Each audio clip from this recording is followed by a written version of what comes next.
Shoo-kum! Mike's music method.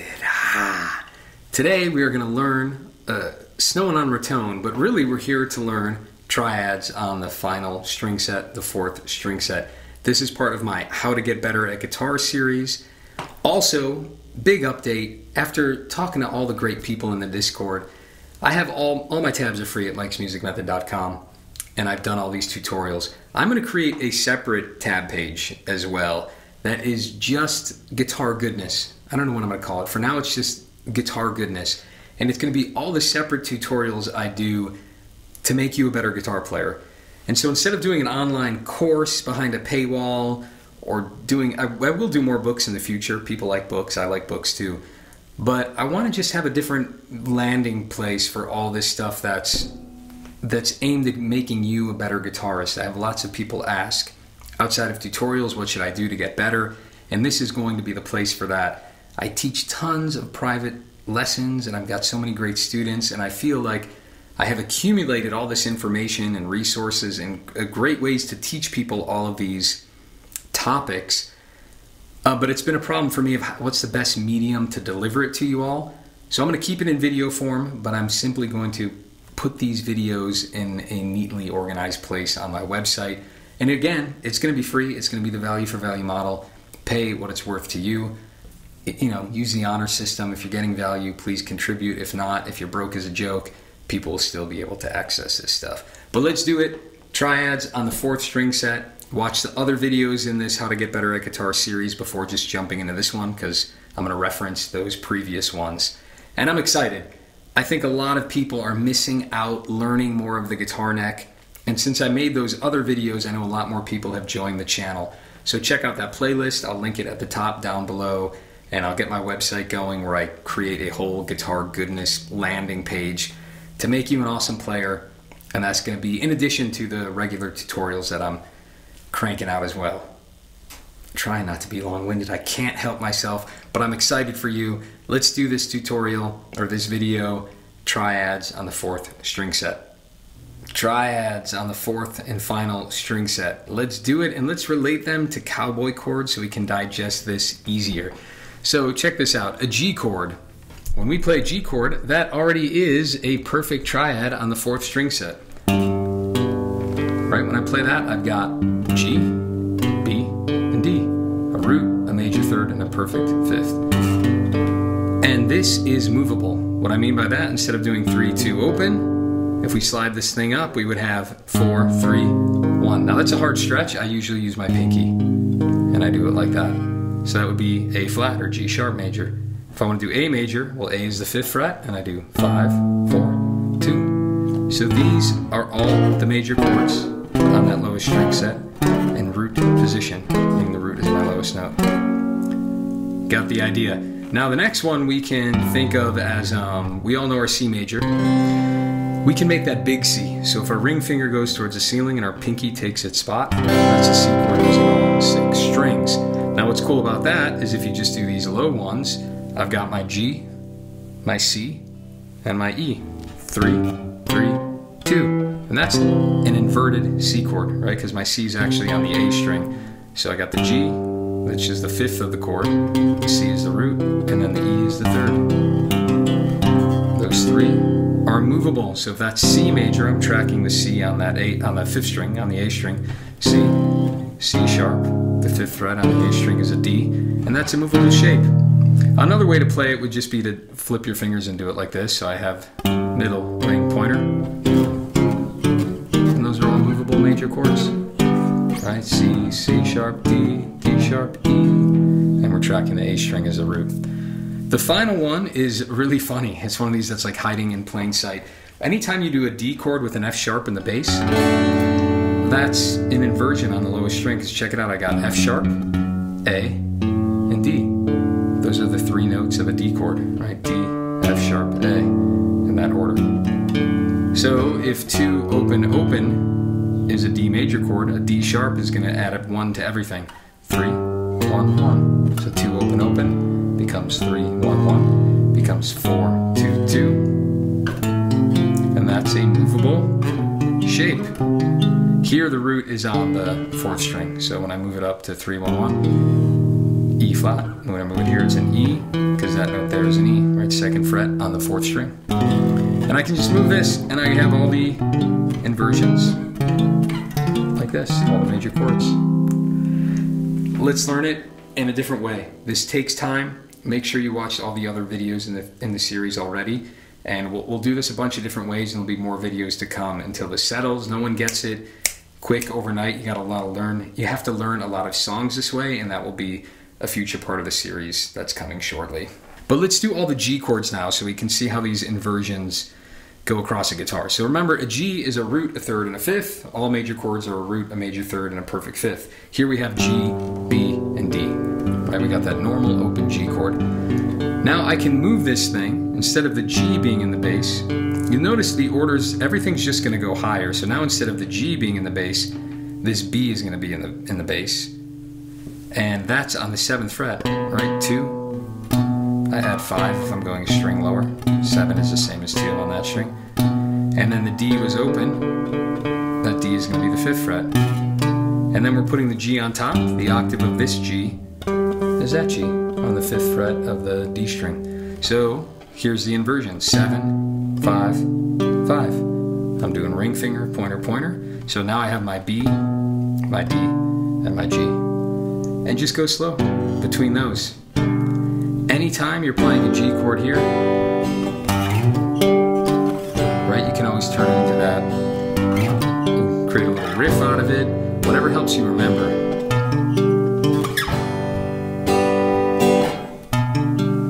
And then our next one after that, now our lowest note is going to be the 5th of the chord. So we did a G in the bass, we did B in the bass. Now we're going to put a D in the bass, and that looks like the big C chord. Remember, if I was going to do a capo on 7, I would just be playing a C chord here. But it's 10, 10, 9. And that's because I have a D on 10. The root is 10 on the A string, that's a G. And then on the 4th string, the 9 is our B. So we have D, G, B. Again, you can do it with these fingers, you can do it like this too. Just depends on context. Am I going to do something with my pinky or do something extra with my pointer finger? And get used to those. G here, 3, 2, 0, 7, 5, 5, 10, 10, 9. And just like all the other videos in this series, it always follows that order. Doesn't matter if we're on a different chord. It's always going to be root position, 1st inversion, 2nd inversion. That means the root is root is the lowest note, the 3rd is the lowest note, the 5th is the lowest note. Let's try that on a different chord. We did it on G. Let's do it on A. So if we're going to do an A major, I would think about it like this. Okay, I know my A is 5th fret here, so I can just start root position like that. 5, 4, 2. It's A major. Now remember that this shape is always followed by this one. I know in G we were here on 7, 5, 5, but now we're doing 9, 7, 7. So 5, 4, 2. 9, 7, 7. We're playing the exact same notes in a different order. A, C sharp, E, C sharp, E, A. Then the last one, our A is here, 12, 12, 11. I'll admit I'm a little slower on the 4th string set than the other ones, because typically I play these up high. Not always, but typically, so sometimes I confuse myself on the low ones. But we got 12, 12, 11. And now my A's on the 5th string, the A string. And that's a cool way to track it, right? My root is on the lowest string. Now my root is on the 4th string. Now my root is on the 5th string, just to kind of be mindful of that. Another great way to practice this, and we'll get into a song, I promise, is to get yourself blank fretboard diagrams and just write these in. There's something really nice about not always playing them, but to sit down and just mentally map how they connect. Because when you're watching me on the guitar and watching your own hands, it's very different when you just have that sheet of paper and you're letting yourself just become familiar with the shapes and the patterns and like the map of how it lays out. It can be really easy to see that connection. And then once you see it, you're like, oh yeah, these shapes connect, these letters connect. And it seems goofy, but that's just because our guitar is 6 strings and it's not symmetrical, because that 3rd and 4th string are tuned differently. as we discussed in earlier videos in this series. So, you know, do it in lots of different ways. You can just do brute force and play it, but get that blank guitar diagram and work it out that way too. I'll make a video on that. I know I did a live stream on it. I'll have to dig those up, but I'll make a fresh video too because it's very helpful.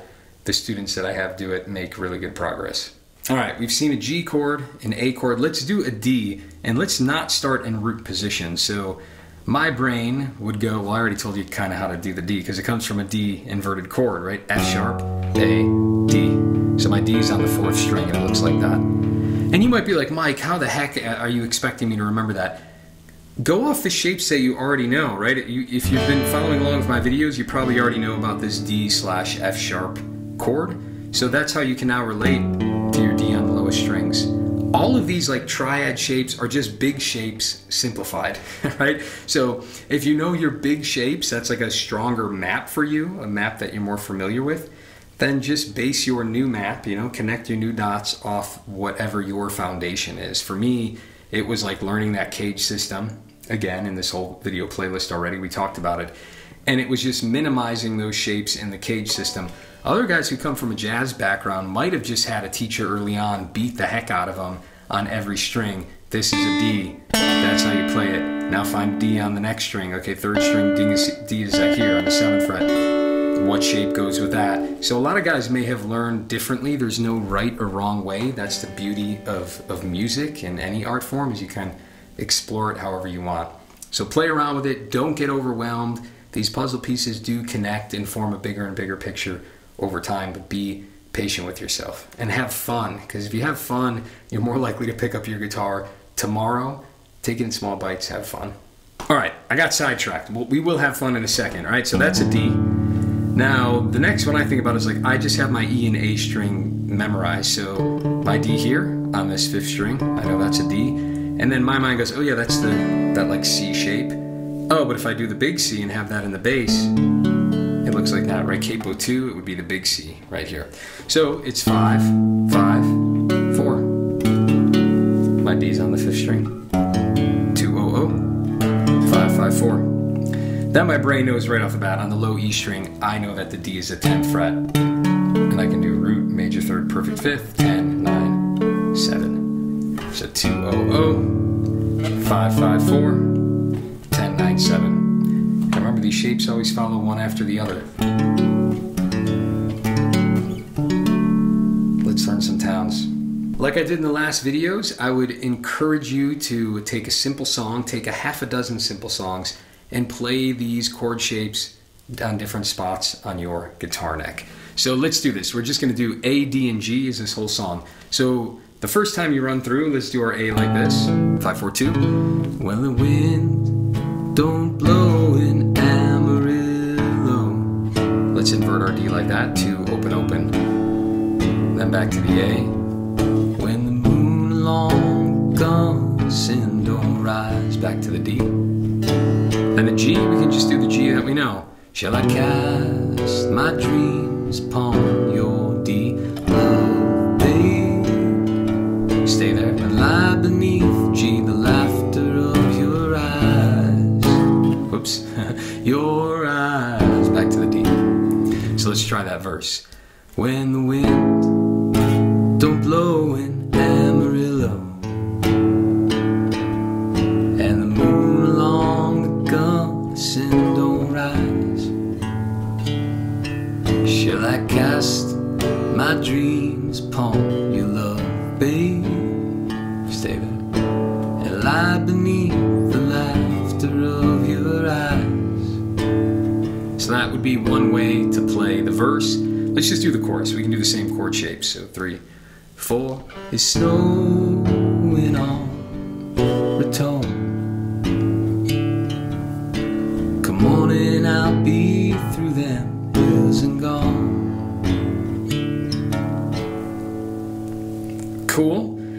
You know, low, I kind of like it. The inversions always give it like a different emotional take. And if I had some reverb on this guitar, it could be kind of cool, especially, again, you can be even more kind of choosy with the wind don't blow in Amarillo, and the moon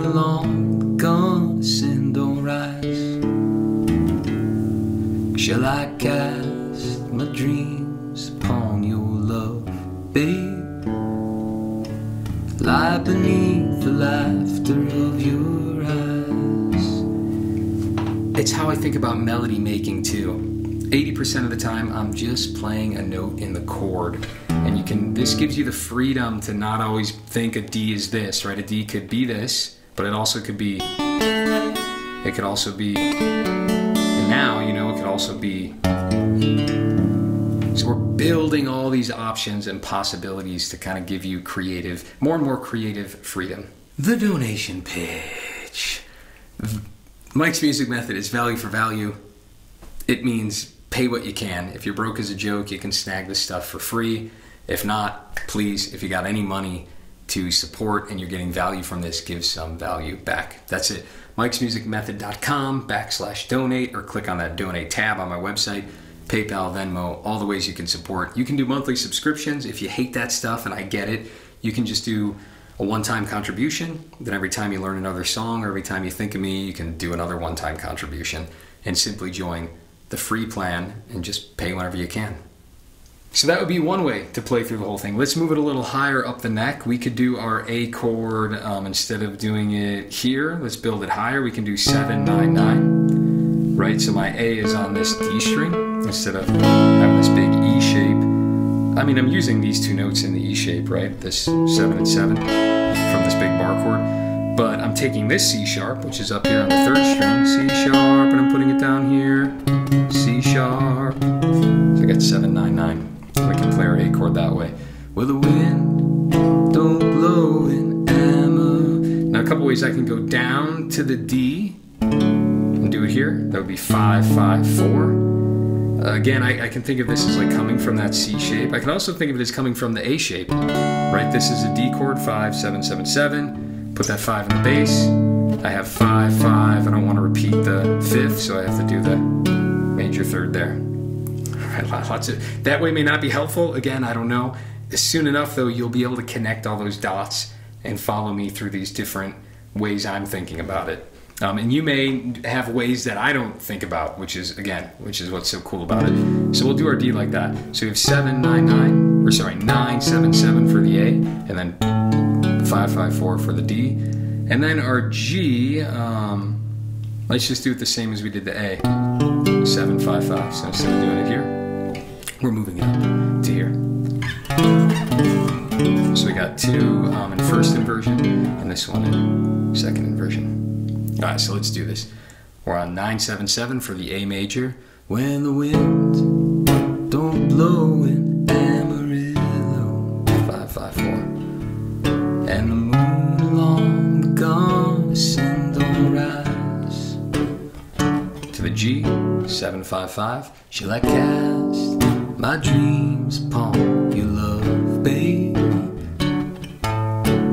Lie beneath the laughter of your eyes. Chorus, snowing on Raton.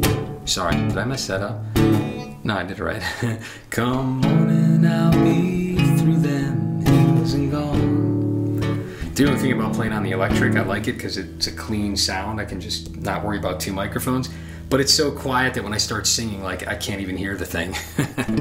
I'm not playing monitors. So that's the second way we can do it. And the third way, I'd encourage you to go even higher, where we can do our A chord. I know an A, right? Open A, 5th string, 12th fret. And I know how to build from there, 12 and 11 under it, 12, 12, 11. So that's another way to think about it. My root here, that's how I make a major chord. My root on the E string, that's how I make a major chord. My root on the 4th string, that's how I make a major chord. My root on the 3rd string here, that's how I make a major chord, right? My root on the 2nd string here, that's how I make a major chord. In the D shape, my root on the 1st string, that's how I make a major chord. That's another great way to practice, and another awesome thing you can do with like a blank guitar diagram. Practice doing that. Anyway, we're going to do 12, 12, 11. That's my A. My D we'll do in root position, because I know 10th fret is a D on that low E string. So I'll do 10, 9, 7, 12, 12, 11 for the 7 for the D. And then the G, how else haven't we done the G? Oh, we'll do it the same way we did the A again. Where I know G is the 10th fret on the A string, so I got 10, 10, 9. So the A and the G are the same voicing. Again, that second inversion. And then our D in root position. 2, 3, 4. Well, the wind don't blow in Amarillo, and the moon long gone, the sun will rise. Shall I cast my dream upon your love, babe? Lie beneath the lie beneath the laughter of your eyes, with it's snowing on Raton. Come on and I'll be through them hills and gone. Mother thinks the road is not lonely. Little brother thinks the road is straight and fine. But little darling thinks the road is soft and lovely. I'm thankful that old road's a friend of mine. It's snowing on the tone. Arpeggiated. Come on and I'll be through them hills and gone. Can, like Travis pick it? Snowing on the tone. Come on and I'll be through them hills and gone.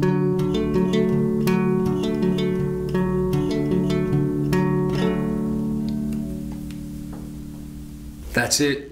No one gets this overnight. Do Snowin on Raton, do like 4 other songs that you love. Remember, I've only showed you major chords so far. Don't get overwhelmed. It's really easy to transfer these to minor chords, but stick with major chords for now. Some simple 1-4-5 tunes, blues tunes. And let me know, comment down below, any snags, any hang-ups. I've already said this, but join the Mike's Music Method Discord. I'm excited to bring you more knowledge and information outside of just the tutorials.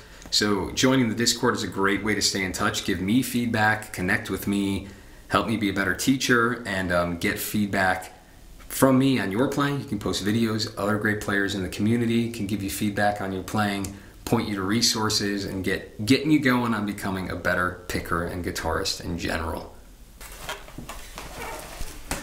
Well, it's snowing on Raton.